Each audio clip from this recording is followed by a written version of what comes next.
Hello, me fixing everything, and today I'm going to show you how to test this alternator that is being fitted to a Suzuki Grand Vitara. Something that is good to know before we start: you don't need to remove the alternator from the vehicle, you just need to disconnect the battery and the positive cable and the connector here on the side, I'll show in a second. And you need a multimeter, mice with automatic range.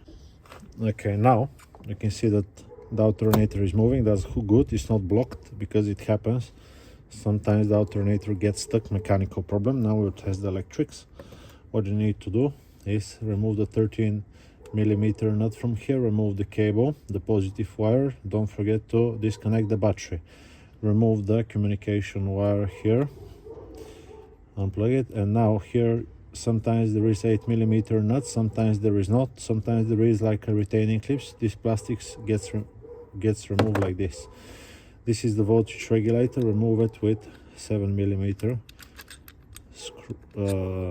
socket, yeah, like this. Here usually there is a cap, this one goes to the side. Now quickly we're gonna check the rotor. You can see it right here, yeah. Usually you can see this when you look in your engine bay if you don't remove it. We're looking for 2 to 3 ohms when we get the probe. I'll just put it on so it does not beep. If you see the screen, 2.5 ohms. From 2 to 3 ohms is okay. Now it doesn't matter if it's this side, yeah, or the other side. So polarity is not a problem, it's just like a big wire. What we also need to check if there is continuity between the slip rings and the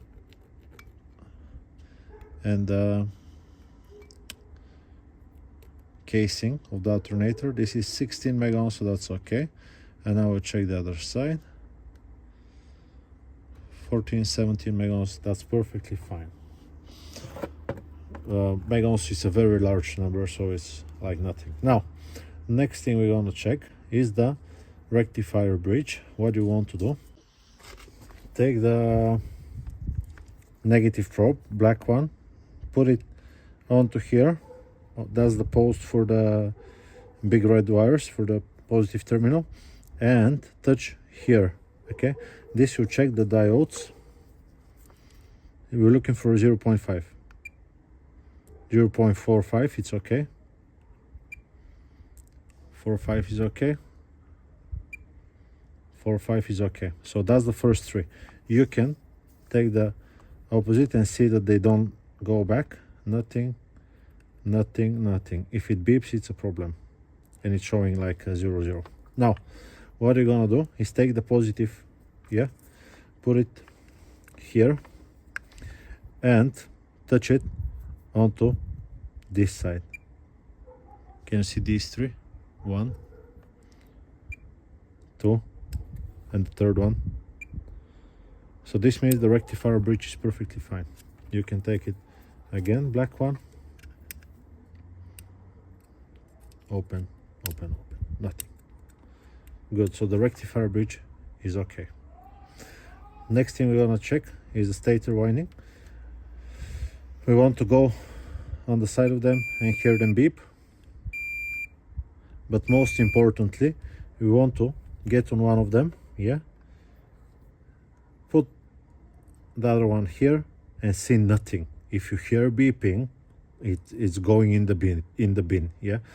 If it's shorted to the wall, because it is possible, most possible if you ask me, it's going to the bin. So this is okay. This whole thing should work perfectly fine. Now you still might not have voltage coming and not charging.